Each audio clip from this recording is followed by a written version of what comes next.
മഴത്തൂര് മുംബൈയിലാണെങ്കിൽ ബാലചന്ദ്രനാണെങ്കിൽ പറയുകയാണ്, അലീന ഈ വീട്ടിൽ നിന്നും പോവാനായിട്ട് പോവുകയാണ്.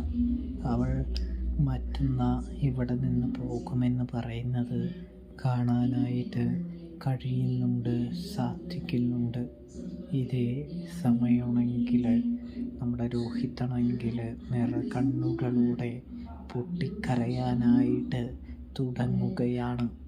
ബബിതയ്ക്ക് നല്ല രീതിയിൽ തന്നെ സങ്കടമുണ്ട് എന്ന് കാണാൻ കഴിയുന്നുണ്ട്, സാധിക്കുന്നുണ്ട്.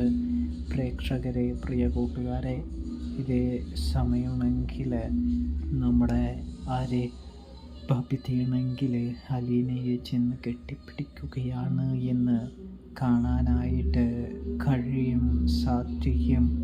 അപ്പോൾ സബ്സ്ക്രൈബ്